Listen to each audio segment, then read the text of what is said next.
एक dinosaur fossil जिस पर देश ने करोड़ों उड़ा दिए थे, आज वो एक कोने में कचरे की तरह पड़ा था। एक्सपर्ट्स तक ने कह दिया था कि ये वो गार्बेज है जिसे एक कुत्ता भी ना सूंघे। लेकिन जब मैंने इसे पहली बार देखा, मैंने तय कर लिया कि यही मेरा पहला स्पिरिट बीस्ट बनेगा। क्या इसका दिमाग खराब हो गया है? ये तो बस सड़ी हुई हड्डियों का ढेर है।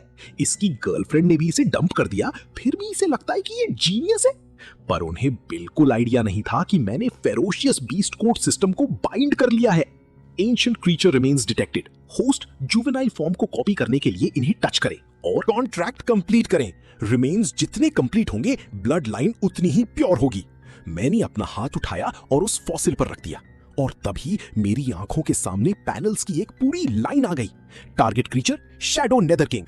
Killing attribute trait immune to fire type damage. Remains completeness detected 1%। Perfect juvenile form को तुरंत कॉपी करें। मैंने एक पल भी हेजिटेट नहीं किया, मैंने सीधा कॉपी पर क्लिक कर दिया। होस्ट ने पहली बार एक एम्परर लेवल क्रीचर को कॉपी किया है। Reward ancient remains with 30% completeness. और अगले ही पल एक सिल्वर व्हाइट यंग बीस्ट मेरे सामने खड़ा था। उसकी पूरी बॉडी सिल्वर व्हाइट स्केल से कवर थी। उसके बस पास आने से ही उस खूंखार ऑरा ने मेरी हथेली को सुन्न कर दिया। मैंने अपनी सालों से सोई हुई डॉर्मेंट सोल पावर को जगाया और हथेली पर एक कॉन्ट्रैक्ट मार्क बनाया। छोटे दोस्त, मेरे साथ चल। आ इस पूरी दुनिया को अपने पैरों तले रौंद दे। मैंने अपना हाथ उठाया और वो मार्क सीधा उसके माथे पर ठोक दिया। जैसे ही उस मार्क ने उसे टच किया, मेरे हाथ से हल्का धुआं उठने लगा। Contract established. Detection successful. Imperial blood line bind हो चुकी है। और ठीक उसी वक्त अकेडमी के ऊपर का आसमान अचानक बदल गया। साफ आसमान को भयानक काले बादलों ने निगल लिया। Ultra high level blood line detected. Fluctuation range ने पूरी अकेडमी को कवर कर लिया है। आसमान में बिजली फटी। एक खौफनाक मर्डरस ऑरा चारों तरफ फैल गई। पूरी अकेडमी में दहशत मच गई। ये किस लेवल का स्पिरिट बीस्ट है जिसने ये सब कर दिया? ये प्रेशर सच में बहुत टेरिफाइंग है। उधर डीन के ऑफिस में डीन मेरे एनरोलमेंट रिकॉर्ड्स को घूर रहे थे। उसमें special grade soul power aptitude साफ दिख रहा था। फिर भी मैं कोई स्पिरिट बीस्ट कॉन्ट्रैक्ट नहीं कर पाया था। कितनी अफसोस की बात है। लेकिन अगले ही पल खिड़की के बाहर एक जोरदार बिजली गिरी। डीन भी झटके से अपनी कुर्सी से खड़े हो गए। डीन, ये एनर्जी फ्लक्चुएशन, क्या एकेडमी में किसी ने ऐसा स्पिरिट बीस्ट कॉन्ट्रैक्ट किया है जिससे ये फिनोमेनॉन हो रहा है? कम से कम ये ओवरलॉर्ड लेवल तो पक्का होगा। Overlord level? पर जब डीन ने अपनी आंखें बंद करके इसे सेंस किया तो उनके चेहरे का रंग उड़ गया। नहीं, ये फ्लक्चुएशन ओवरलॉर्ड लेवल को भी पार कर चुकी है। ये लेजेंडरी लेवल है। उन्हें पहले लगा कि जांग फान की किस्मत चमक गई है, पर जल्द ही उन्हें एहसास हुआ कि कुछ तो गड़बड़ है। ये जीन फैन की सोल पावर फ्लक्चुएशन नहीं है। डीन ने झटके से अपनी आंखें खोली। उनकी आवाज भारी हो चुकी थी। ये असल में वो लड़का है। अगले दिन ऑटम टेस्ट शुरू हुआ। मुझे सबसे पहले स्टेज पर जाने के लिए कहा गया। एक बेकार लड़का जो एक स्पिरिट बीस्ट तक कॉन्ट्रैक्ट नहीं कर सकता, वो सबसे पहले टेस्ट देने के ही लायक है। ये पक्का अपने special grade soul power aptitude के दम पर फिर से अटेंशन लूटना चाहता है। उस मजाक उड़ाती हुई भीड़ के बीच मैं पूरे एटीट्यूड के साथ प्लेटफॉर्म पर चढ़ा। जब तुम रेडी हो तो सोल पावर टेस्टिंग प्लेटफॉर्म पर कदम रखो। मैंने एक गहरी सांस ली और उस स्टोन टैबलेट पर कदम रखा। अगले ही पल टैबलेट की रोशनी पागलों की तरह चमक उठी। मेरे अंदर की एनर्जी एक धमाके के साथ बाहर फटी। रुको, ये सोल पावर फ्लक्चुएशन कुछ अजीब है। ली यांग ने मेरी तरफ घूर कर देखा। उसके चेहरे के एक्सप्रेशन भी पूरी तरह बदल गए थे। Next test, spirit beast blood line level test. क्या ये लड़का spirit beast blood line test करना चाहता है? क्या इस कचरे ने सच में कोई स्पिरिट बीस्ट कॉन्ट्रैक्ट कर लिया है? अगर किया भी होगा तो उसकी ब्लड लाइन इतनी हाई हो ही नहीं सकती। कल ही तो जंग फैन ने एक Overlord level spirit beast contract किया था। नीचे खड़ी पूरी भीड़ बकवास करने लगी। लू शिंगू के माथे पर बस हल्की सी सिकुड़न आई। उन्हें इग्नोर करो, अपना स्पिरिट बीस्ट समन करो। मैंने धीरे से अपना राइट हैंड उठाया। मेरे दिमाग में सिर्फ एक ही थॉट था, आज वो दिन है जब हमारा नाम इस पूरी एकेडमी में खौफ की तरह गूंजेगा। बाहर आ जाओ पिकाचू। अगले ही पल एक स्नो वाइट किलिंग कब पूरे घमंड के साथ मेरे बगल में आकर लैंड हुआ। उसकी पूरी बॉडी स्नो वाइट स्केल से ढकी थी। वहां सिर्फ खड़े रहने से ही वो एक ऐसा प्रेशर छोड़ रहा था जो किसी ऑर्डिनरी बीस्ट का हो ही नहीं सकता। भाई, ये स्पिरिट बीस्ट तो बहुत खूबसूरत है। सिर्फ इसका अपीयरेंस ही बता देता है कि ये कोई सिंपल चीज नहीं है। जो लोग मेरा मजाक उड़ाने का वेट कर रहे थे उनके चेहरे इंस्टेंटली फ्रीज हो गए और लिू शिंगयू जो उसके सबसे करीब खड़ी थी वो किसी से भी ज्यादा सीरियस दिख रही थी। असल में सिर्फ उसे पता था कि इस एलिगेंट अपीयरेंस के पीछे कितनी भयानक डोमिनियरिंग पावर छुपी हुई है। उसने अपना हाथ उठाया, एक ब्लड लाइन डिटेक्टर उसकी हथेली में आ गया। उसने उसे पिकाचू के माथे पर एम किया। जैसे ही डिटेक्टर ने उसे टच किया एक अंधी कर देने वाली लाइट फटी और तभी सबके देखते ही देखते वो device on the spot blast हो गया। वो पूरी तरह चकनाचूर हो चुका था। क्या ये ओवरलॉर्ड लेवल तक टेस्ट नहीं कर सकता था? लियांगू ने मेरे बगल में खड़े पिकाचू को घूरा। उसकी आवाज तक एक पल के लिए कांप गई। इस स्पिरिट बीस्ट का blood line level Overlord level से भी ऊपर है। जैसे ही ये वर्ड्स निकले पूरी भीड़ पागल हो गई। डैम, ये लड़का 2 साल तक ट्रैश होने का नाटक कर रहा था। ये पक्का कुछ बहुत बड़ा प्लान कर रहा था। कोई शक नहीं कि कल का वो हेवनली फिनोमिनन इतना एग्जैजरेटेड था तो वो सच में इसी ने किया था। लियांगू ने मेरी तरफ नॉड किया, ये सिग्नल देते हुए कि मैं स्टेज से जा सकता हूं, पर मैं वहां अपनी जगह से 1 इंच भी नहीं हिला। लियो, मैंने चैलेंज अरीना चैंपियन बनने के लिए अप्लाई किया है। मेरी बात पूरी होते ही पूरे स्क्वायर में मौत का सन्नाटा छा गया। क्या ये पागल हो गया है? ये सिर्फ एक 9th रैंक्ड बीस्ट मास्टर है। अभी तो इसने एक स्पिरिट बीस्ट कॉन्ट्रैक्ट किया है और अभी से एकेडमी अरीना को डिफेंड करने की हिम्मत दिखा रहा है। चैलेंज मैच में कोई भी स्टूडेंट पार्टिसिपेट कर सकता है, पर एक बार तुमने अरीना चैंपियन के लिए अप्लाई कर दिया तो इसका मतलब तुम्हें हर चैलेंज एक्सेप्ट करना ही पड़ेगा। पिछले 100 सालों में सिर्फ कुछ ही लोग इसे सक्सेसफुली डिफेंड कर पाए हैं। क्या तुम श्योर हो? हाँ, मैं पूरी तरह श्योर हूं। पर इससे पहले कि लू शिंगी कुछ अनाउंस कर पाती, स्टेज के नीचे खड़ा जैंग फैन खुद को रोक नहीं पाया और बाहर कूद पड़ा। मुझे भी अरीना चैंपियन बनना है। वो छलांग मारकर सीधे प्लेटफॉर्म पर आ गया। उसने मुझे ऐसे घूरा जैसे वो मुझे कच्चा चबा जाना चाहता हो। अगर तुम दोनों को ही ये टाइटल चाहिए तो पहले आपस में लड़ो। जो जीतेगा वो डिफेंड करेगा, जो हारेगा वो दफा हो जाएगा। क्या तुझ में मुझसे लड़ने की हिम्मत है? मुझ में हिम्मत क्यों नहीं होगी? मैं जोर से हंसा। पिकाचू के चारों तरफ से एक खौफनाक गोल्डन लाइट फूट पड़ी। उसने मुझे लपेटा और हम सीधे स्क्वायर के सेंटर में बनी चैलेंज अरीना की तरफ उड़ चले। और दूसरी तरफ जियांग फैन ने भी कोल्डली स्नॉट किया और अपने बीस्ट को समन कर लिया। वो एक तगड़ा सिल्वर वुल्फ था। वो उसके पैरों के पास मंडरा रहा था, पूरी तरह से किलिंग इंटेंट से भरा हुआ। बच्चे, तू कुछ ज्यादा ही एरोगेंट हो रहा है। तो क्या हुआ अगर तेरे स्पिरिट बीस्ट की ब्लड लाइन हाई है? मैं एक peak 8th rank beast master हूं। मेरी सोल पावर और मेरा कंट्रोल तेरी पहुंच से बहुत बाहर है। क्या तू अपनी बकवास बंद कर सकता है? ऑडियंस बोर हो रही है। अरीना चैंपियन के लिए ये बैटल अब शुरू होती है। और जैसे ही ये वर्ड्स निकले, जियांग फैन ने तुरंत अपने सिल्वर वुल्फ को हमला करके फाड़ देने का ऑर्डर दे दिया। Mingyu attack! पर असली बात तो ये थी कि मैं सिर्फ मुस्कुराया। मैंने अपना हाथ उठाया और मजे से पिकाचू के छोटे से सिर को सहलाया और अगले ही पल उसके अंदर मौजूद इंपीरियल ब्लड लाइन एक भयानक ज्वालामुखी की तरह फट पड़ी। Skill intimidation, blood line suppression activated. ये अपने से लोअर ब्लड लाइन वाले हर क्रीचर को पूरी तरह से खौफ में डालकर रख देता है। पलक झपकते ही वो सिल्वर वुल्फ जो अभी अभी आगे लपका था उस भयानक प्रेशर से सीधा जमीन पर चिपक गया। अटैक करना तो दूर की बात है, वो अपनी पंजे तक नहीं उठा पा रहा था। वो बस वहां जमीन पर पड़ा हुआ था और बिना हिले एक कुत्ते की तरह करा रहा था। जियांग का सिल्वर वुल्फ घुटनों पर आ गया। क्या ये कोई फाइट भी है? ये तो सीधा सीधा ब्लड लाइन डोमिनेशन है। मिन्यू, तू ये क्या बकवास कर रहा है? अटैक कर! यूजलेस कचरा! वो सिल्वर वुल्फ जमीन पर धंसा हुआ था, डर से बुरी तरह कांपते हुए। और अगले ही पल वो रोशनी में बदल गया और उसे फोर्सिबली रिकॉल कर लिया गया। ये देखकर मेरी हंसी छूट गई। मुझे यकीन है कि सिर्फ यही तेरा इकलौता यूजलेस बीस्ट नहीं होगा। तू खुद अपनी मौत को बुलावा दे रहा है। उसने गुस्से से अपने दांत पीसे और एक और स्पिरिट बीस्ट समन कर लिया। अगले ही पल एक अजीब सा दिखने वाला जायंट जिसका भारी भरकम पेट बाहर निकला हुआ था, धड़ाम से अरीना में आ गिरा। क्या ये वही बीस्ट नहीं है जो जियांग फैंग के फादर ने उसे दिया था?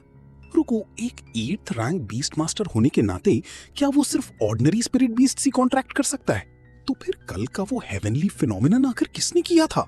क्या कल का वो हेवनली फिनोमिनन सच में इसी ने ट्रिगर किया था? लगता है ये लड़का सच में अपने ऊपर लगा ट्रैश का लेबल उखाड़कर फेंकने वाला है। स्टेज के नीचे हो रही ये बातें किसी नुकीली सुई की तरह जियांग फैंग के सीने में चुभ रही थीं।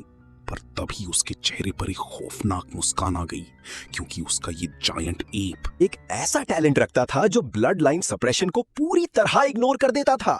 अब बिना ब्लड लाइन प्रेशर के मैं भी देखता हूँ कि तेरा ये फ्रीक कैसे एरोगेंट बनता है। उसके इतना बोलते ही उस जायंट एप ने आसमान की तरफ मुंह करके एक भयानक दहाड़ मारी। आग में लिपटा हुआ उसका भारी भरकम मुक्का सीधा हमारी तरफ हवा चीरते हुए आ रहा था। मैं अभी तुझे तेरी औकात दिखाता हूँ। पर यार सच बताऊं तो मेरे अंदर डॉज करने का भी आलस आ रहा था। मैं बस चुपचाप खड़ा देखता रहा और पीकाचू ने एक कदम आगे बढ़ाया। अगले ही पल उसकी बॉडी से ग्रीनिश ब्लू आग का एक गोला भयानक तरीके से ब्लास्ट हुआ। उस जलती हुई स्कॉर्चिंग वेव ने पलक झपकते ही पूरे अरीना को कवर कर लिया। वो जायंट एप एक ही सेकंड में आग के उस खौफनाक समंदर में निगल लिया गया। वो पागलों की तरह तड़पने लगा, अपने ही हाथों से अपनी बॉडी को बुरी तरह नोचने लगा। और तब जाकर उसे एहसास हुआ कि ये आग सिर्फ उसे जला नहीं रही थी, ये आग सीधा उसकी सोल को भस्म कर रही थी। वो जायंट एप अब और नहीं टिक सकता। बस कुछ ही सांसों के अंदर उस जायंट एप की आंखें पीछे पलट गईं और वो बेजान होकर धड़ाम से जमीन पर गिर पड़ा। जांग फैन के चेहरे का वो सारा घमंड इंस्टेंटली मौत जैसी सफेदी में बदल गया। ये कैसे पॉसिबल है? मैं कैसे हार सकता हूं? मैं तो एक 8th रैंक बीस्ट मास्टर। उसकी आंखें खून की तरह लाल हो चुकी थीं। गुस्से से उसके नकल सफेद पड़ गए थे। टीचर लियू, क्या अब आप रिजल्ट अनाउंस करेंगी? उस मौत जैसे सन्नाटे से भरे स्क्वायर में मेरी आवाज एकदम क्लियर गूंजी। लियू शिंगयू ने मेरी तरफ देखा। उसके चेहरे के एक्सप्रेशंस बेहद कॉम्प्लिकेटेड थे। अरीना चैंपियन बैटल का विनर है यी शा। पर तभी रुको, वो अचानक आगे बढ़ा और मुझे घूरने लगा। उसकी आंखों में खतरनाक मैलिस भरा था। तू एक चोर है। तूने मेरा वो स्पिरिट बीस्ट चुराया है जिसे मैं डीमन वैली से लाया था। और तेरी हिम्मत कैसे हुई उसे इस टेस्ट में यूज करने की? नो वे, क्या उसका स्पिरिट बीस्ट चोरी हो गया है? ये कोई इम्पॉसिबल बात नहीं है। पूरे 2 साल तक ये एक स्पिरिट बीस्ट तक कॉन्ट्रैक्ट नहीं कर पाया था, और जैसे ही जेंग फैंग की चीज चोरी हुई अचानक से इसके पास एक बीस्ट आ गया। एक ही पल में पूरी भीड़ का एटीट्यूड इंस्टेंटली बदल गया। सारे के सारे लोग मुझ पर गालियां बरसाने लगे। लियू शिंगयू के माथे पर सिकुड़न आ गई। उसे बहुत अच्छे से पता था कि जो एग जियान फैंग डीमन वैली से लाया था वो कभी हैच हो ही नहीं सकता था। पर जियान फैंग एकेडमी के वाइस डीन का बेटा था, इसीलिए वो चुप रह गई। उसे यूं चुप देखकर मेरे चेहरे पर अचानक एक खौफनाक मुस्कान आ गई, और अगले ही पल मैंने अपना हाथ उठाया और रख के एक जोरदार चांटा जड़ दिया।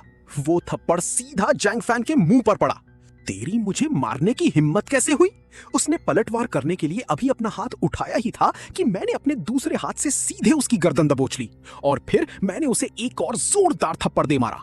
इस थप्पड़ ने उसे सीधा जमीन पर धूल चटा दी। उसकी नाक से खून बहने लगा। क्या ये पागल हो गया है? इसने सच में जैंग फैन को पब्लिक में पीटने की हिम्मत की? वो वाइस डीन का बेटा है। और तभी सबके कानों के पास एक कोल्ड स्नॉट भयानक तरीके से ब्लास्ट हुआ। कितना रूथलेस लड़का है। जैसे ही वो भारी आवाज गूंजी, सारे स्टूडेंट्स ने डर के मारे अपनी गर्दनें सिकोड़ ली। अब सब खत्म। वाइस डीन आ गए हैं। एक व्हाइट लाइट के फ्लैश के साथ सूट पहने एक मिडिल एज्ड आदमी अरीना पर लैंड कर चुका था। सिचुएशन को हाथ से निकलते देख लिंग यू ने जल्दी से उन्हें ग्रीट किया और चुपचाप साइड में हट गई। मैंने तुम्हारे जैसा गिरे हुए कैरेक्टर वाला स्टूडेंट आज तक नहीं देखा, उसने मुझे घूरते हुए कहा। उसका खौफनाक प्रेशर बिना किसी रुकावट के सीधा मुझ पर आ गिरा, पर मैंने अपनी पलकें तक नहीं झपकाई। डीन जैंग, मैं ये बात जरूर सुनना चाहूंगा, आखिर मैं गिरा हुआ कैसे हूं? जियांग ये मैच हार गया और उस शर्म और गुस्से में आकर मुझ पर चोरी का इल्जाम लगा रहा है। क्या आप सिर्फ अपने बेटे की खातिर सही और गलत का फर्क भूलने वाले हैं? बिल्कुल सही कहा। जैंग फैन वैसे भी एकेडमी में अपनी पावर का गलत इस्तेमाल करता है, फिर भी उसे कोई कंट्रोल करने की हिम्मत नहीं करता। पर जोंग उर्गू ने बस एक बार पूरी भीड़ पर अपनी खतरनाक नजर घुमाई और जो लोग मेरे सपोर्ट में बोल रहे थे उन्होंने तुरंत अपने मुंह बंद कर लिए। क्लासमेट्स के बीच अरीना स्पार में चोटें लगना बहुत नॉर्मल बात है। नेचुरली मैं किसी का पक्ष नहीं लूंगा, पर क्योंकि जैंग ने तुम पर चोरी का इल्जाम लगाया है तो वाइस डीन होने के नाते सच का पता लगाना मेरी ड्यूटी है। उसके वर्ड सुनने में बहुत राइचस लग रहे थे, पर असल में अपने दिल ही दिल में वो यही चाह रहा था कि जैन फैन को वापस घसीटकर घर ले जाए और उसे शुरू से बड़ा करे। वो पहले ही बुरी तरह हार चुका था, फिर भी पूरी एकेडमी के सामने पलटकर भौंकने की हिम्मत कर रहा था। पर अब वो सिर्फ किसी तरह खुद को संभाल कर अपने निकम्मे बेटे को कवर ही कर सकता था। मैं कभी किसी स्टूडेंट के साथ गलत नहीं होने देता। इतना कहने के बाद वो जमीन पर पड़े जैंग फान की तरफ मुड़ा। जैंग फान, सारे टीचर्स और स्टूडेंट्स के सामने क्लियरली एक्सप्लेन करो, तुम्हें इतना यकीन क्यों है कि याओ ने ही तुम्हारा स्पिरिट बीस्ट एग चुराया है। जैंग फान ने जैसे ही ये सुना, वो तुरंत समझ गया कि उसके बाप का असली इशारा किस तरफ था। वो स्पिरिट बीस्ट एग जो मैं डीमन वैली से लाया था, वो ग्रीन कलर का था। कल रात डिनर के बाद जब मैं अपने डॉर्म में वापस गया तो मैंने देखा कि वो एग वहां से गायब था, और कल सुबह होने से पहले तक यीशा ने कोई स्पिरिट बीस्ट कॉन्ट्रैक्ट नहीं किया था। पर मेरे एग के गायब होने के ठीक बाद ये अचानक से एक बीस्ट कॉन्ट्रैक्ट करने में सक्सेसफुल हो गया। जब हमारे सामने इतने सारे साफ सबूत मौजूद हैं तो इसके सिवा उसे और कौन चुरा सकता है।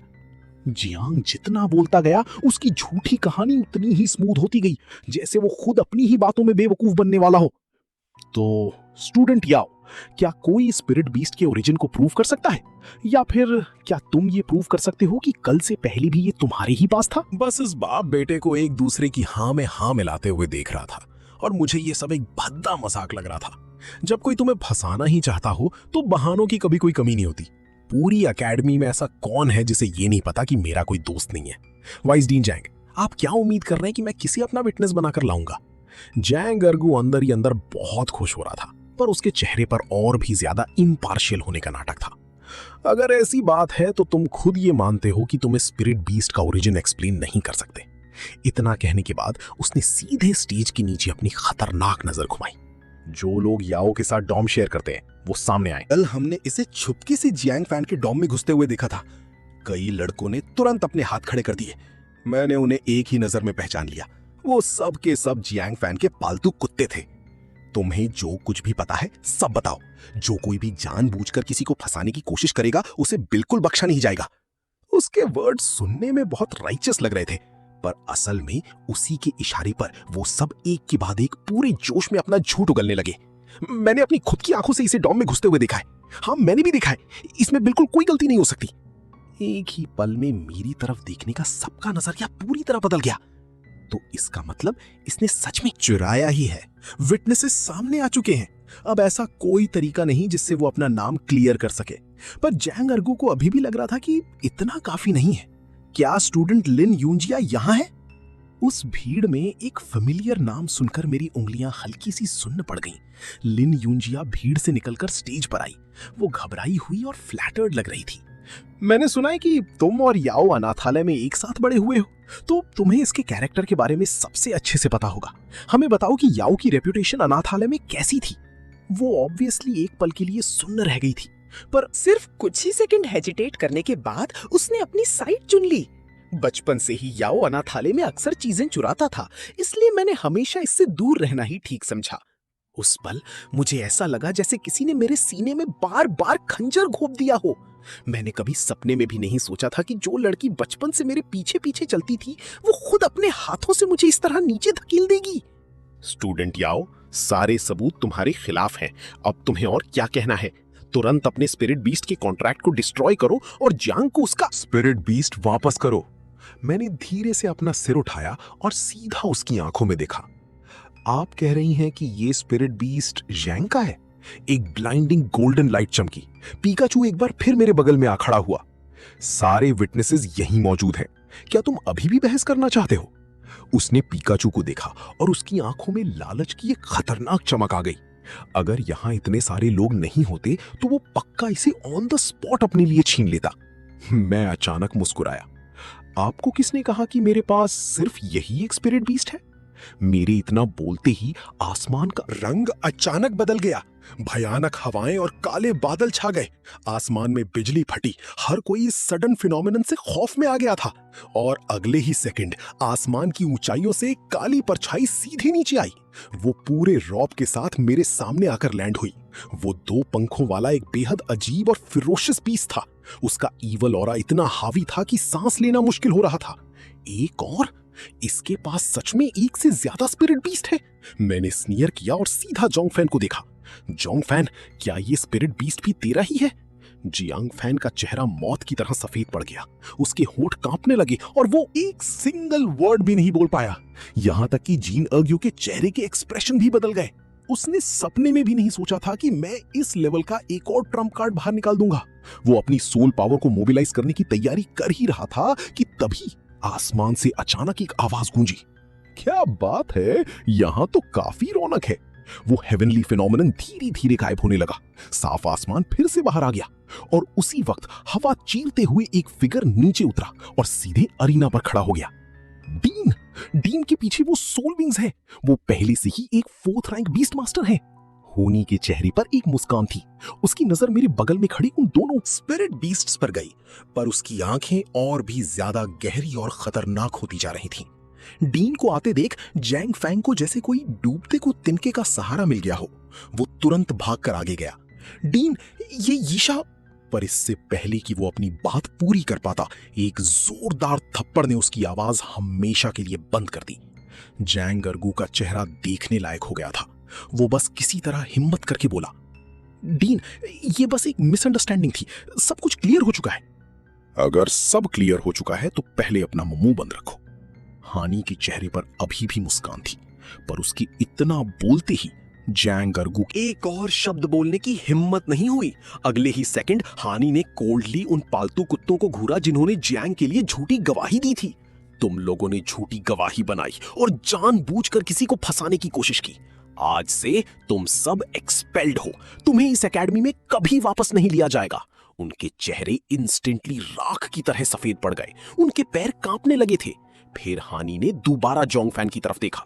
जोंग फैन, अब मेरे सामने खड़े होकर फिर से कहो, क्या यीशा ने तुम्हारा स्पिरिट बीस्ट चुराया है या नहीं? जोंग फैन का चेहरा पहले ही कागज की तरह सफेद हो चुका था। अगर वो अब भी अपनी जिद पर अड़ा रहा तो वो एकेडमी में कभी सरवाइव नहीं कर पाएगा। हाँ, इसने चुराया है? हान ही के माथे पर सिकुड़न आ गई। उसने बस एक खतरनाक नजर से उसे घूरा और सिर्फ उस एक नजर से ही जियांग फैंग का सारा कॉन्फिडेंस इंस्टेंटली चकनाचूर हो गया। नहीं, इसने नहीं चुराया। जैसे उसके शरीर की सारी ताकत किसी ने निचोड़ ली हो। वो सिर्फ अपना सिर झुकाकर खड़ा रहा और उसने शुरू से लेकर आखिर तक पूरी सच्चाई उगल दी।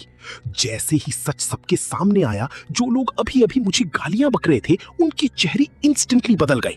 मुझे पता था याओ बस थोड़ा एंटी सोशल है। वो भला चोरी कैसे कर सकता है? जोंग फैंग सच में डिस्गस्टिंग है। खुद हार गया और फिर भी किसी की लाइफ बर्बाद करने की कोशिश कर रहा था। डीन की इस एंट्री के साथ ये पूरा तमाशा आखिरकार खत्म हो गया। ऑटम टेस्ट हमेशा की तरह आगे बढ़ा, पर उससे पहले, क्योंकि यीशा पहले से ही अरीना चैंपियन है, क्या कोई और है जो इसे चैलेंज करना चाहता है? स्टेज के नीचे इतनी भयानक शांति छा गई कि एक सुई गिरने की आवाज भी सुनाई दे जाए। अब तक हर कोई समझ चुका था कि डीन क्लियरली मुझे प्रोटेक्ट कर रहे थे और ऊपर से मेरे बगल में 2 टेरिफाइंग स्पिरिट बीस्ट खड़े थे। नेचुरली किसी की भी दोबारा ऊपर जाने की हिम्मत नहीं हुई। हानि ने मेरी तरफ देखा। वो हल्का सा मुस्कुराया। टेस्ट के बाद मेरे ऑफिस में आना, इतना कहकर वो मुड़ा और चला गया। 5-6 मिनट बाद मैं डीन के ऑफिस में खड़ा था। हानि अपनी डेस्क के पीछे बैठा था और मुझे देख रहा था, लेकिन उसके पहले वर्ड्स कोई तारीफ नहीं थे। जोंग फैन आखिरकार वाइसटीन का बेटा है। मेरे लिए इस मामले में कोई हार्श रूलिंग देना कन्वीनियंट नहीं है। तुम्हें कोई ऑब्जेक्शन तो नहीं है ना? नहीं, मैंने अपना सिर हिलाया। आखिरकार सामने वाली पार्टी खुद वाइसटीन थी। मुझे कोई ऑब्जेक्शन नहीं था। हॉनी ने नोट किया और फिर वो सीधा पॉइंट पर आ गया। नेशनल टूर्नामेंट 3 महीने में होने वाला है। मैं उम्मीद करता हूं कि तुम शंघाई बीस्ट टेमिंग एकेडमी को रिप्रेजेंट करोगे।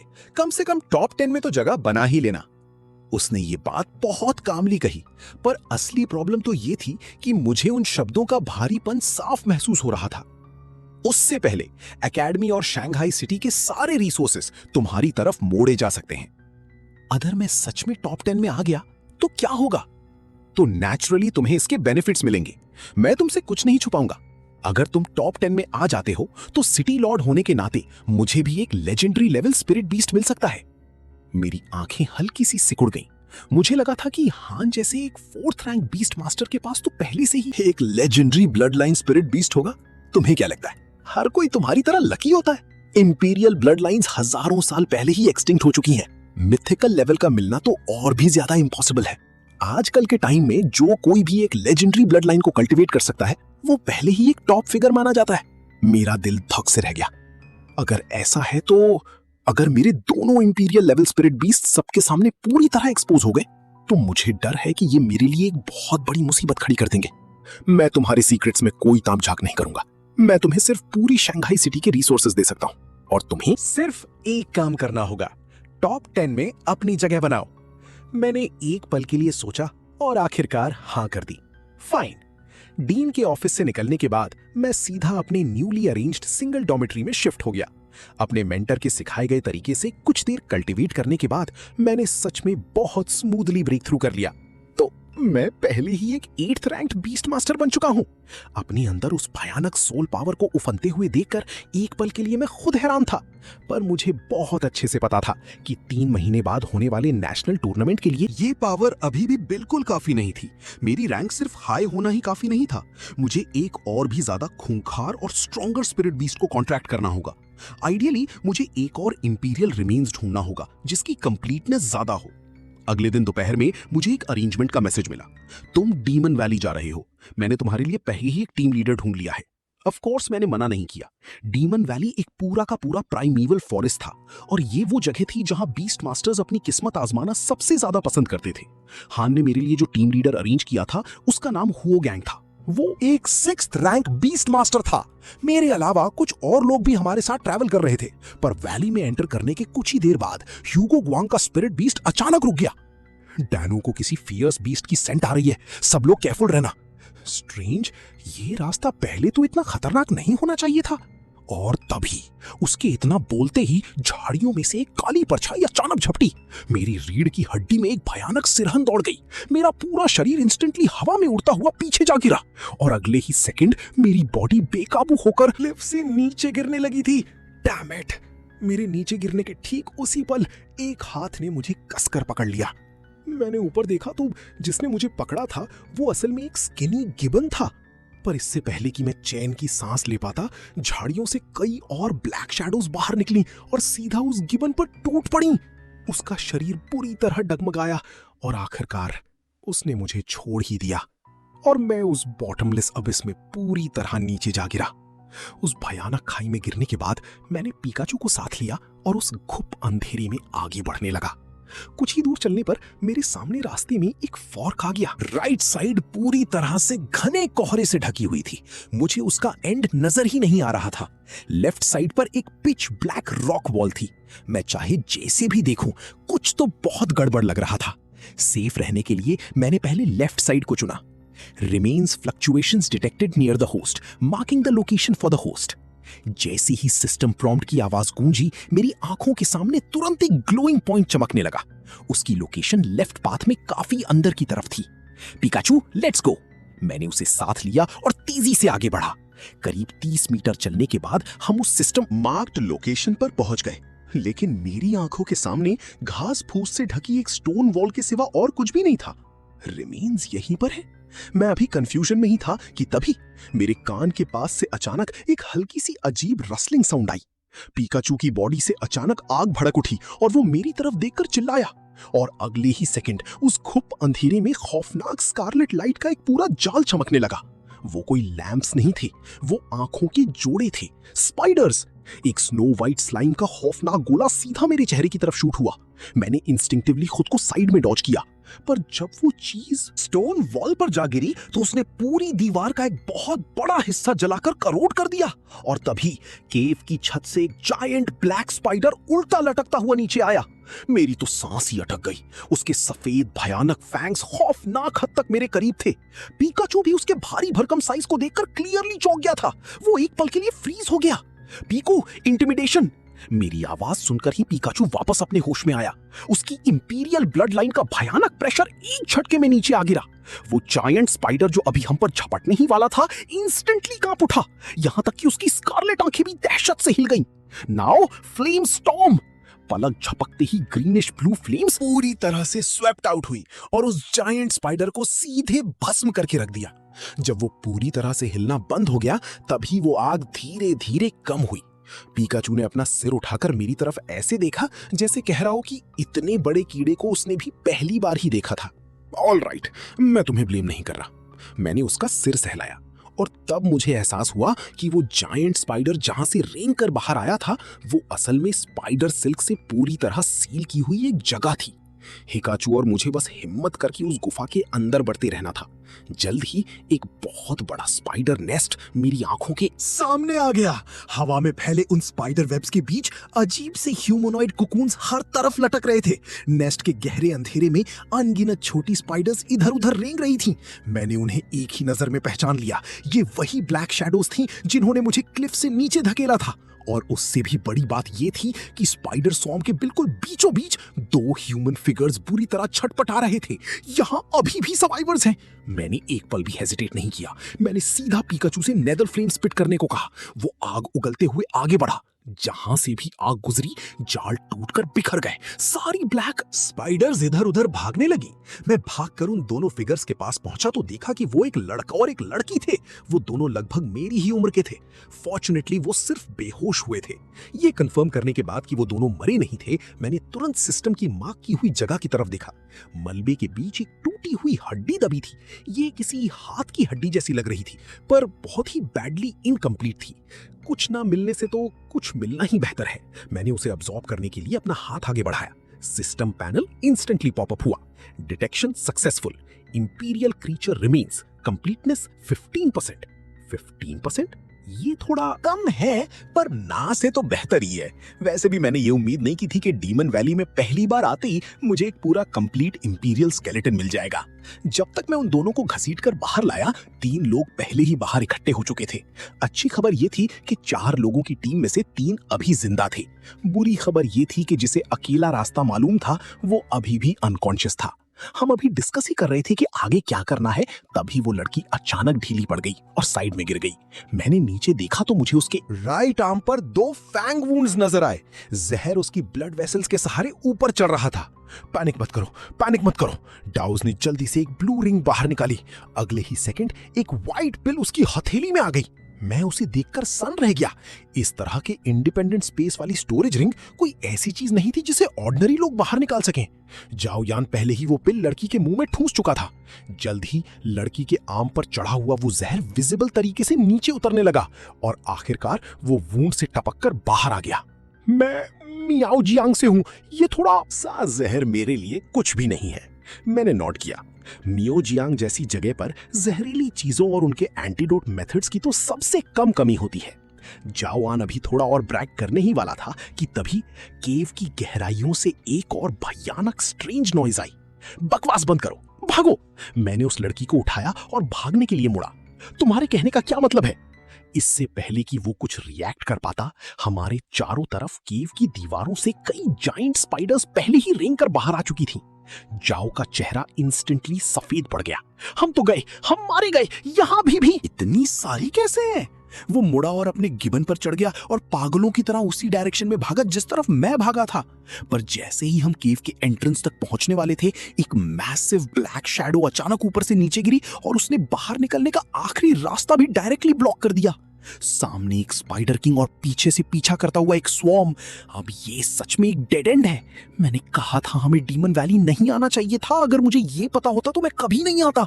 भाई, क्या तेरा स्पिरिट बीस्ट हर ब्लास्ट के साथ एक को नहीं जला देता? जल्दी कुछ सोच। मैं क्या कर सकता हूँ?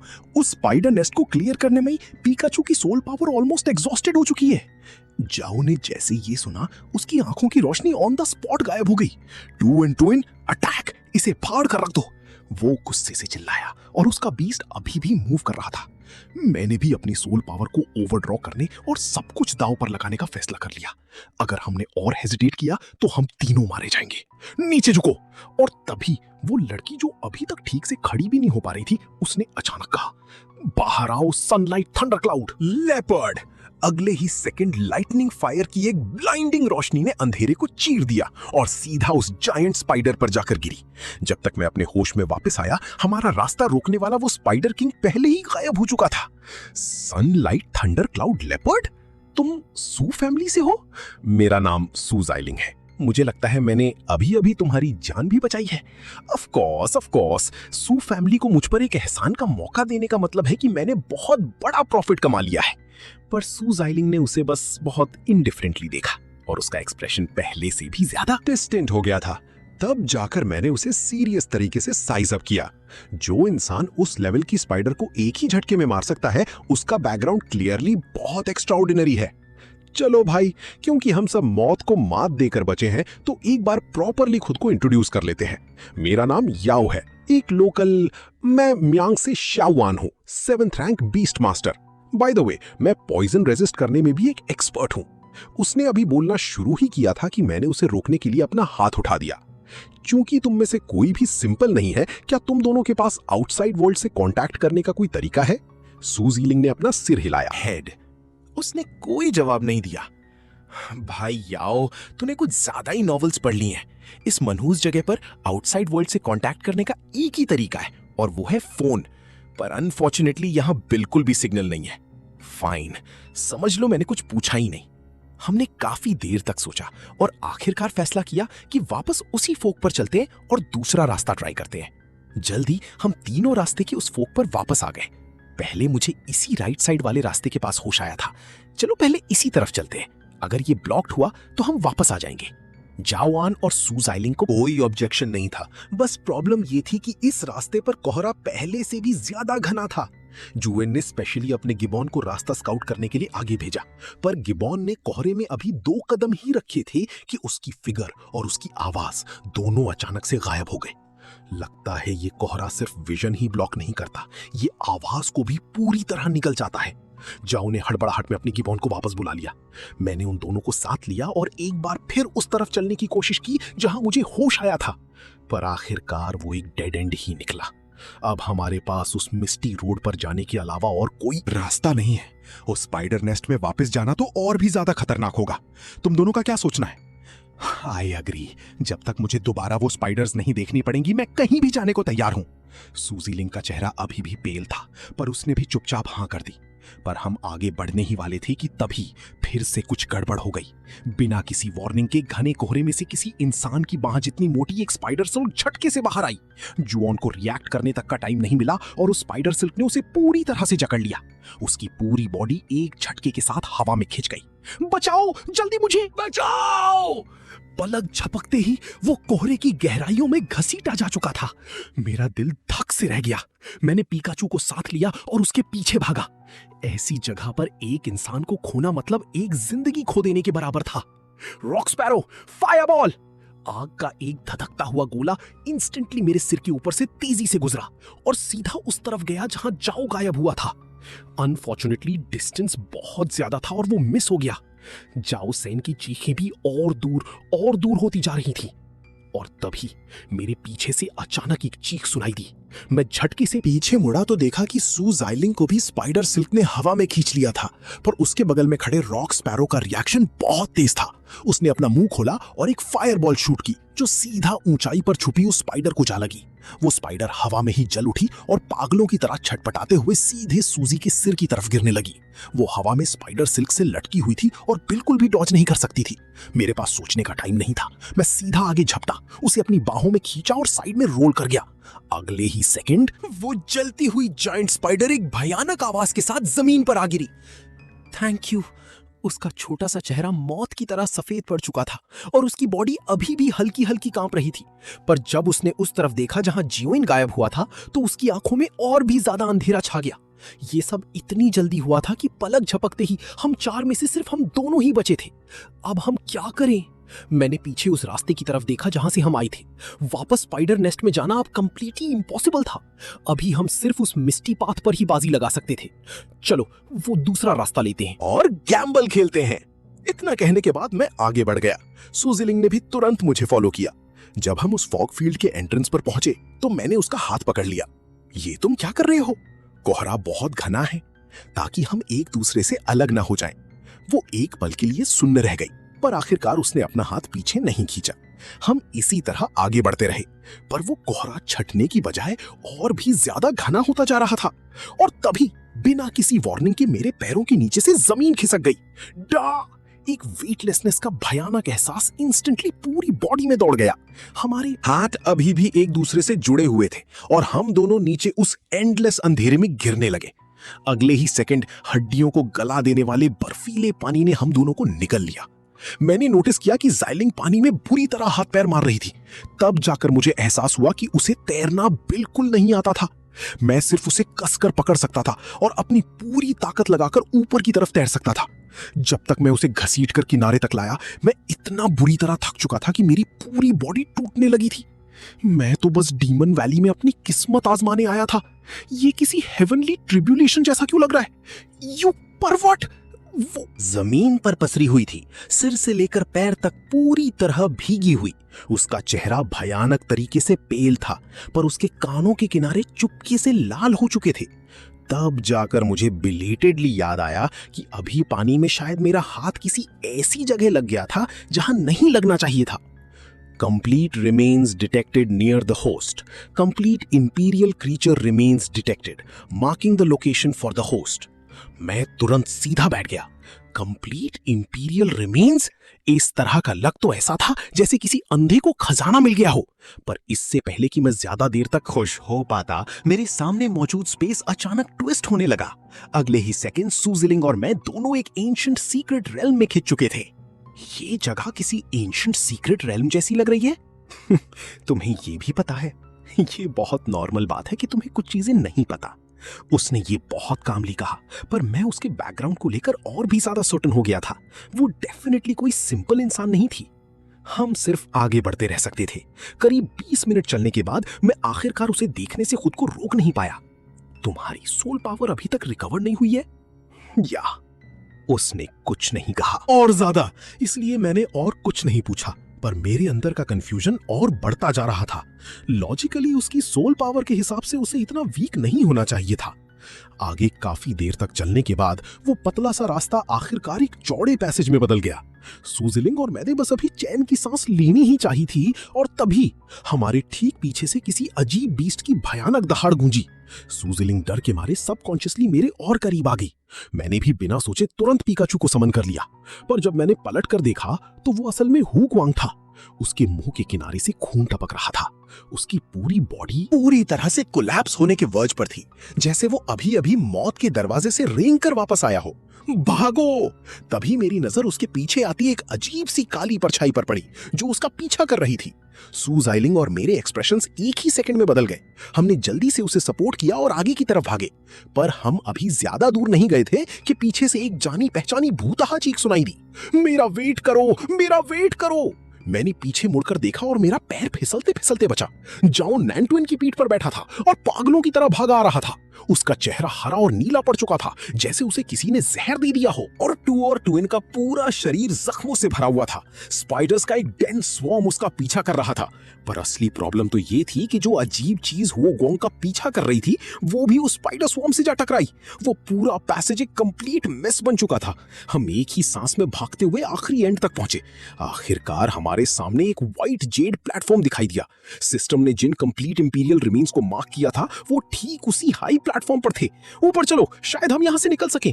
पर हम जैसे ही ऊपर भागने वाले थे, तभी अचानक ऊपर से एक शार्प चीख गूंजी। डॉज करो! सबने बस अभी खुद को बचाया ही था कि एक ह्यूज ब्लैक शैडो जो भयानक हवा के तूफान में लिपटी थी, ऊपर से धड़ाम से हमारे ठीक सामने आकर गिरी। उसने डायरेक्टली प्लेटफॉर्म की एंट्रेंस को ब्लॉक कर दिया था। प्लेटफॉर्म का रास्ता उस जायंट शैडो ने सील कर दिया था, और पीछे पैसेज में होने वाला बवाल हमारे और करीब आ रहा था। सामने रास्ता बंद, पीछे मौत दौड़ रही थी। एक बार फिर से हम बीच में बुरी तरह ट्रैप हो चुके थे। मैंने ऊपर देखा। वो ह्यूज ब्लैक शैडो असल में एक अजीब बीस्ट था, जिसका शरीर शेर का था और पंख ईगल के थे। मैंने इस चीज को इंपीरियल कोडेक्स में देखा है। ये एंशिएंट शिजू है। क्या ये चीज बहुत पहले ही एक्सटिंक्ट नहीं हो चुकी थी? पैनिक मत करो, ये जिंदा नहीं है। ये गार्डियन बीस्ट है जो रिमेन्स से ट्रांसफॉर्म हुआ है। अपनी पूरी स्ट्रेंथ के साथ अटैक करो, ये ज्यादा स्ट्रांग नहीं होगा। जैसे ही मैंने ये शब्द सुने, ट्रांसफॉर्म्ड फ्रॉम रिमेन्स, मेरी आंखों में एक अजीब सी चमक आ गई। पर सबसे पहले जाओसान का चेहरा उतर गया। टुआनटिन बहुत बुरी तरह इंजर्ड है, वो अब बिल्कुल नहीं टिक सकता। मे के पास सिर्फ एक अल्टीमेट ब्लड लाइन है, इसलिए वो ज्यादा हेल्प नहीं कर सकती। उसने बात रोकी, पर फिर भी उसने अपना ट्रू कार्ड रिवील नहीं किया। तब मैं इसे क्रिटिकल मोमेंट पर करूंगी। घूम फिरकर बात मुझ चीटर पर ही आ गई। मैंने सीधा पीकाचू को समन किया और उसे एंशिएंट चीहू का सामना करने के लिए भेज दिया। वो छोटा सा पीकाचू उस जायंट बीस्ट के सामने एक छोटे से डॉट जैसा लग रहा था, पर अगले ही सेकंड उसके अंदर की इंपीरियल ब्लड लाइन एक भयानक ब्लास्ट के साथ फटी। पहली बार उस एंशिएंट चीहू की बीस्ट आइज में एक डर की झलक दिखी। उसके ठीक बाद उसने भी अपना ब्लड लाइन प्रेशर रिलीज कर दिया। दो इंपीरियल ऑरास हवा में बुरी तरह टकराए। ऐसा लग रहा था जैसे हवा तक को चीर कर रख देंगे। क्या ये सच में अभी भी एक कब है? ये प्रेशर सच में वे टू absurd है। और तभी पीकाचू का ऑरा अचानक आगे बढ़ा और एंशिएंट चीहू से सीधा हेड ऑन टकरा गया। एक भारी धमाके के साथ वो guardian beast on the spot बिखरकर राख हो गया। जमीन पर सिर्फ एक हाथ जितनी लंबी हड्डी बची थी। मैं नीचे झुका और उसे उठा लिया और साथ ही उसे अब्सॉर्ब भी कर लिया। Remains absorption complete.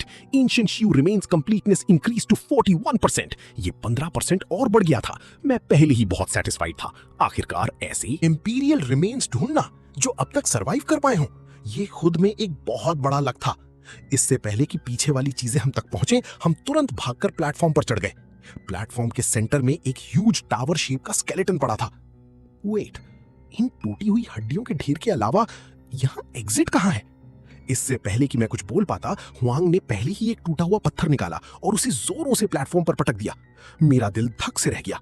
मैं बस उसे रोकना ही चाहता था, पर उस पत्थर के टकराने के बाद हमारे आसपास बिल्कुल कोई रिएक्शन नहीं हुआ। कुछ तो गड़बड़ है। उसने झटके से अपना सिर उठाया। उसकी नजर प्लेटफॉर्म के एक कोने पर जा रुकी। उसका चेहरा इंस्टेंटली बदल गया। हम मारे गए। टेलीपोर्टेशन एरे एक्टिवेट नहीं हो सकता। तुम्हारे कहने का क्या मतलब है? क्या तुमने नहीं कहा था कि हम यहां से बाहर निकल सकते हैं? ये वाकई एक टेलीपोर्टेशन डिवाइस है, पर प्लेटफॉर्म पर सिर्फ ह्यूमंस होने चाहिए और अभी यहां कोई और चीज भी मौजूद है। बोलते हुए उसने उस कोने की तरफ इशारा किया। वहां एक पिच ब्लैक क्रीचर पड़ा हुआ था। वो साइज में ज्यादा बड़ा नहीं था, पर उसकी पिंसर्स हद से ज्यादा बड़ी थी। एक इनविंसिबल फाइटिंग क्रैब। तो ठीक है, मैं बस इसे किक मारकर नीचे गिरा देता हूं। मैंने उसे तुरंत रोक दिया। इसका कोई फायदा नहीं है। फाइटिंग क्रैब्स हर तरह के अटैक से इम्यून होते हैं। वो ऑलमोस्ट इमॉर्टल है। जब वो लोग वहां खड़े डिस्पेयर में डूब रहे थे, मैं पहले ही चुपचाप उन ह्यूज रिमेन्स के बगल में पहुंच चुका था। मेरे कानों के पास हल्की हल्की थंडर गूंजने लगी थी। Creature, thunder emperor beast, race lord of wolves, blood line imperial, attribute lightning, trait immune to lightning type damage. जैसे ही मैंने उस पैनल को देखा, मेरा दिल सीने से बाहर आने को हो गया। एक और इंपीरियल रिमेन्स, और वो भी पूरी तरह से कंप्लीट। मैंने एक पल भी हेजिटेट नहीं किया। मैंने तुरंत उसे एब्जॉर्ब करना शुरू कर दिया। वो ह्यूज रिमेन्स मेरी आंखों के सामने पिघलकर गायब होने लगे। फॉर्चुनेटली जाओ और बाकी सबका सारा अटेंशन उस फाइटिंग क्रैब पर था। किसी ने नोटिस नहीं किया कि मैं क्या कर रहा था। हम गए काम से। इस बार हम सच में मारे गए। प्लेटफॉर्म के नीचे से अनगिनत अननोन एंशिएंट क्रीचर्स लगातार ऊपर की तरफ चढ़ते आ रहे थे। ओल्ड हुओ, क्या सच में कोई और रास्ता नहीं बचा है? ये सब मेरे लालच का नतीजा है। मेरी सारे स्पिरिट बीस्ट्स इस सीक्रेट रेल में मारे जा चुके हैं। इस सिचुएशन में सिर्फ लाइटनिंग और विंड टाइप स्पिरिट बीस्ट्स ही किसी तरह उन्हें मुश्किल से रोक सकते हैं। क्या तुम में से किसी के पास इन दोनों एट्रीब्यूट्स वाले स्पिरिट बीस्ट्स हैं? जाओवान ने जैसे ही ये सुना, उसे अचानक कुछ याद आया। रुको, अगर मुझे सही से याद है तो क्या sunlight thunder cloud leopard wind और लाइटनिंग दोनों टाइप का नहीं होता? हुआंग की आंखों में भी एक पल के लिए उम्मीद की चमक आ गई, पर सू जाइलिंग कुछ देर चुप रहने के बाद आखिरकार अपना सिर हिला दिया। मैंने सनलाइट थंडर क्लाउड लेपर्ड को कॉन्ट्रैक्ट नहीं किया है। स्पाइडर नेस्ट में मैंने जिसे यूज किया था वो सिर्फ एक फैंटम था। जाओ ये और मैं एक ही समय पर सन्न रह गए। सेकंड रैंक से ऊपर के बीस्ट मास्टर्स सच में प्रोटेक्शन के लिए अपनी सोल पावर से बीस्ट फैंटम्स को कंडेंस कर सकते थे। नो वंडर उस मूव को यूज करने के बाद उसने उसे दोबारा कभी समन नहीं किया। सू जाइलिंग के मुंह से खुद ये सुनने के बाद कि सनलाइट थंडर क्लाउड लेपर्ड सिर्फ एक फैंटम था, जियान पूरी तरह से डम्फाउंडेड रह गया। हम मारे गए। हम सच में यहां मरने वाले हैं। ये सुनकर सू जाइलिंग ने अपना सिर नीचे झुका लिया और कुछ नहीं कहा। हुआंग का चेहरा भी बेहद भद्दा हो चुका था। स्पिरिट बीस्ट्स ऑलरेडी खत्म हो चुके थे। वापस जाने का रास्ता भी कट चुका था। डिस्पेयर किसी भयानक लहर की तरह हम पर हावी हो रहा था। पर ठीक उसी पल प्लेटफॉर्म पर एक एक्सट्रीमली टेरिफाइंग ऑरा अचानक से ब्लास्ट हुआ। वो खौफनाक था और उसके ठीक बाद सबके कानों के पास एक भयानक बिजली कड़कने की आवाज गूंजी। वो क्या है? उन तीनों ने एक साथ पीछे मुड़कर देखा। उन्होंने देखा कि एक sturdy lightning type giant beast बिना किसी को भनक लगे उनके ठीक पीछे खड़ा था। मैंने जैसे ही धीरे से अपना हाथ उठाया, मेरी हथेली पर एक deep blue beast taming seal चमकने लगी, थंडर फ्यूरी स्ट्राइक। और अगले ही पल एक टेरिफाइंग लाइटनिंग पूरे प्लेटफॉर्म पर मौत बनकर टूट पड़ी। वो फाइटिंग क्रैब्स जो अभी तक घने झुंड में ऊपर चढ़ रहे थे, वो सब एक साथ भयानक तरीके से चीखे और पागलों की तरह पीछे हटने लगे। सिर्फ कुछ ही सांसों में प्लेटफॉर्म के आसपास का पूरा एरिया पूरी तरह क्लियर हो चुका था। ये अचानक हुआ नजारा देखकर जियान के तो होश ही उड़ गए। भाई, आज से तू ही मेरा असली भाई है। वो रोते हुए मेरी तरफ भागा चला आ रहा था, पर मैंने एक कदम आगे बढ़ाकर थंडर एम्परर बीस्ट को वापस विड्रॉ कर लिया। तूने ये बात इतनी गहराई तक छुपा कर रखी थी? जब तेरे पास एक सेकंड स्पिरिट बीस्ट था तो तूने उसे पहले क्यों नहीं निकाला? मैंने मजे से पिकाचू का सिर सहलाया और बिना अपना एक्सप्रेशन बदले सफेद झूठ बोल दिया। तूने गलत समझा। अभी अभी पिकाचू ने बस एक दूसरे एट्रीब्यूट में स्विच किया था, ये ऐसा कर सकता है। गॉसिन की आंखें फटी की फटी रह गई, जैसे वो अभी पिकाचू को दबोचकर उस पर कोई रिसर्च करने वाला हो। इसके पास डुअल एट्रीब्यूट्स हैं और ये अपनी मर्जी से स्विच कर सकता है। तेरा स्पिरिट बीस्ट सच में हेवन डिफाइंग है। मैं बस मुस्कुरा दिया, पर अंदर ही अंदर मैंने चैन की सांस ली। थंडर एम्परर बीस्ट मेरा असली ट्रम्प कार्ड था। जब तक बात जिंदगी और मौत पर ना आ जाए, मैं उसे इतनी आसानी से किसी के सामने रिवील नहीं करने वाला था। उसी वक्त होगॉन भी मेरे पास चलकर आया और भारी हाथ से मेरा कंधा थपथपाया। अब मुझे आखिरकार समझ आ रहा है कि डीन तुम्हारी इतनी वैल्यू क्यों करते हैं। अगले साल के नेशनल टूर्नामेंट में तुम्हें हमारे लिए सम्मान जीतकर लाना ही होगा।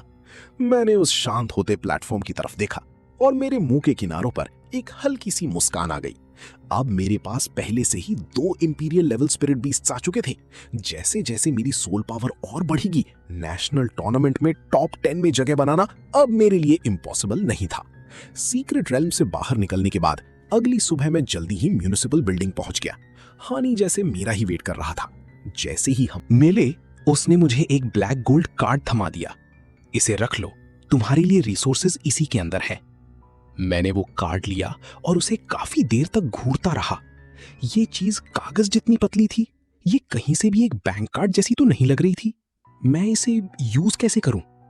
इस पर अपने खून की एक बूंद गिराओ और तुम्हें खुद पता चल जाएगा।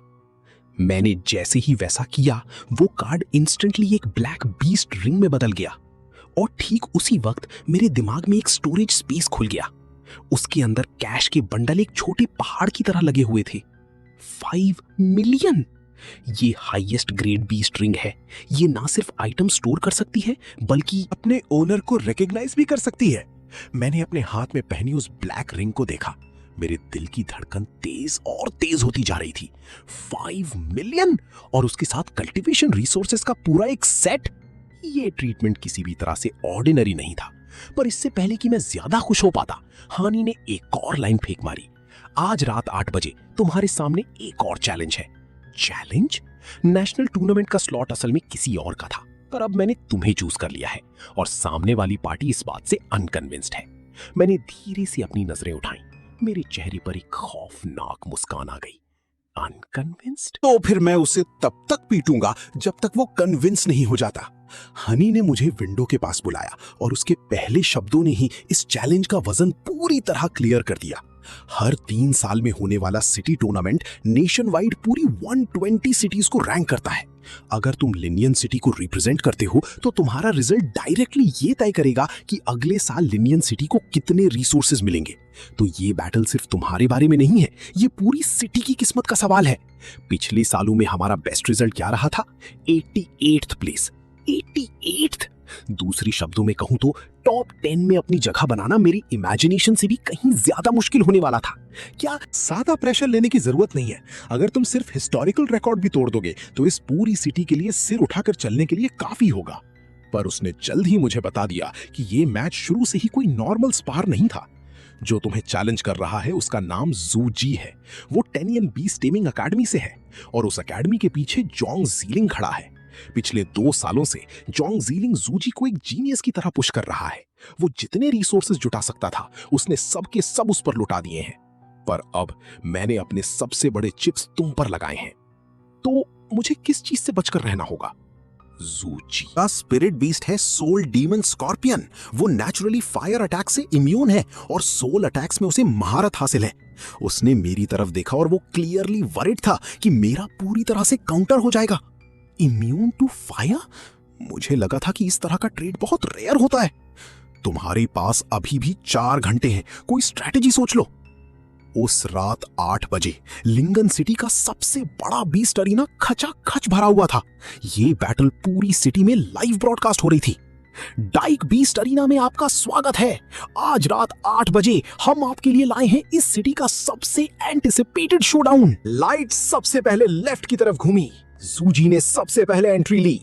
अब मैदान में आ रहा है यंगर जनरेशन का सबसे outstanding 7th rank beast master ज़ूजी। उसका सोल डीमन स्कॉर्पियन किसी dark red off road vehicle की तरह दिख रहा था। उसका शेल बहुत थिक और हेवी था। उसके दोनों फ्रंट पिंसर्स मौत की तरह ठंडे थे और उसकी पीठ पर लगा पॉइजनस स्टिंगर एक खौफनाक चमक दे रहा था। ज़ूजी, ज़ूजी, ज़ूजी! लगभग पूरी ऑडियंस पागलों की तरह उसके लिए दहाड़ रही थी। और अब स्वागत करते हैं special grade soul power aptitude के holder 8th rank beast master Yao का। जब मेरी बारी आई तो चीयर्स नोटिसेबली बहुत कमजोर थे।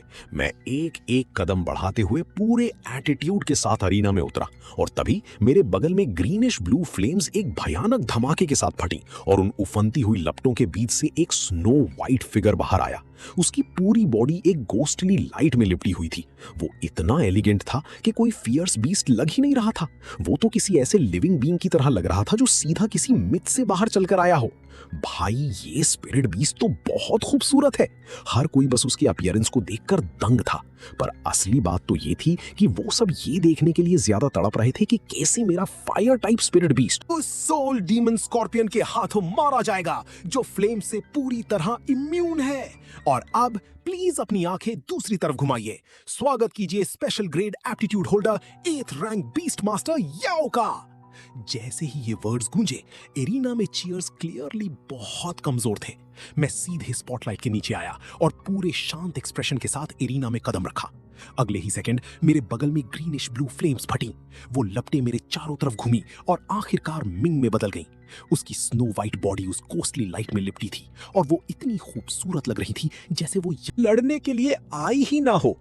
ऐसा लग रहा था जैसे वो बस सबकी निगाहें चुराने आई हो। याओ का स्पिरिट बीस्ट सच में वे टू ब्यूटीफुल है। और ठीक उसी वक्त जैंग फैन एक विला में बैठकर ये पूरी लाइव स्ट्रीम देख रहा था। उसके चेहरे के एक्सप्रेशंस बेहद भद्दे हो चुके थे। डैम याओ, आखिर ये स्पिरिट बीस्ट इसके पास आया कहां से?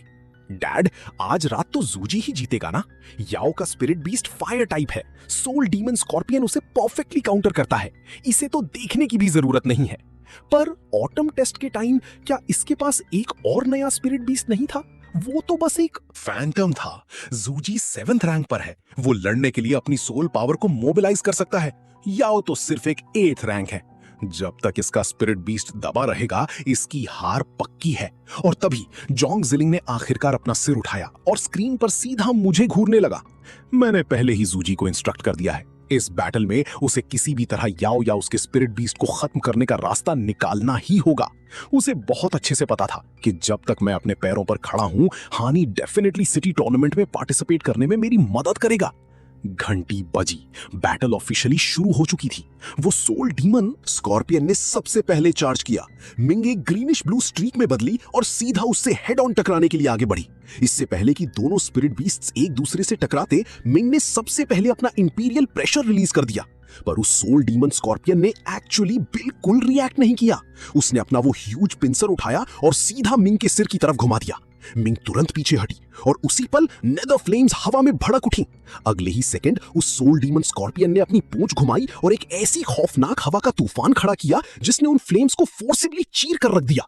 ये अब तक का सबसे टफेस्ट अपोनेंट था जिसका मिंग ने आज तक सामना किया था।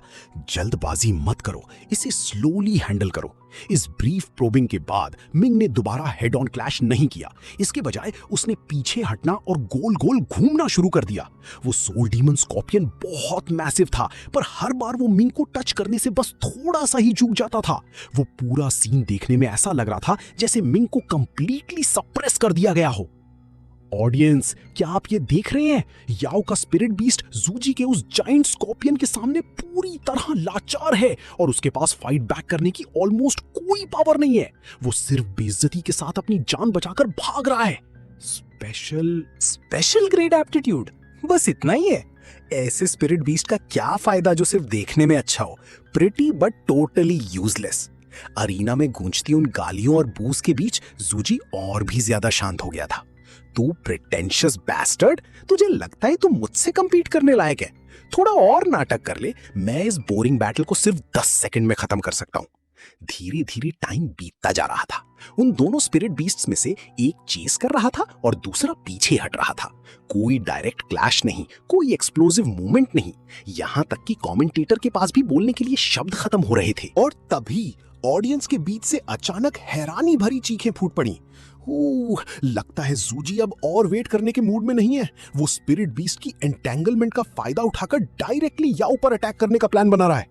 जूजी ने अपनी मुट्ठी कसी और सीधा मेरी तरफ चार्ज किया। मैं सबको याद दिला दूं, एक 7th रैंक बीस्ट मास्टर पहले से ही अपनी सोल पावर को यूज करके अपने लिम्स को मजबूत कर सकता है। उनके मुक्के किसी ऑर्डिनरी पर्सन से कहीं ज्यादा भारी होते हैं। लगता है जूजी अपने ओपोनेंट को डायरेक्टली केओ करने के इरादे से जा रहा है। मत भूलिए कि हमारा सुपर रुकी अभी भी पेपर पर सिर्फ एक 8th रैंक है। हर किसी को लग रहा था कि मैं ज्यादा से ज्यादा 3 पंचेस तक ही टिक पाऊंगा। Just kidding. पर हालात देखकर लग रहा है कि जूजी सच में इस ड्यूअल को अपने ही हाथों से खत्म करने वाला है। जूजी पहले ही भागकर मेरे ठीक सामने आ चुका था। उसकी आंखों की वो खौफनाक क्रूअल्टी बिल्कुल भी छुपी नहीं थी। सिर्फ तुझे अपाहिज करके ही मेरी पोजीशन और ज्यादा सिक्योर हो सकती है। उसने सीधा मेरे चेहरे की तरफ एक मुक्का मारा और उसी वक्त उसने सोल डीमन स्कॉर्पियन को भी एक्ट करने का ऑर्डर दे दिया। ब्लैक डीमन, अब खेलना बंद कर। डीमन सोल एक्सट्रैक्शन यूज कर। वापस अपनी औकात में जा कचरे। पर असली प्रॉब्लम तो ये थी कि जैसे ही उसकी मुट्ठी मुझे टच करने वाली थी, मैंने अपना हाथ उठाया और उसे वहीं दबोच लिया। ये कैसे पॉसिबल है?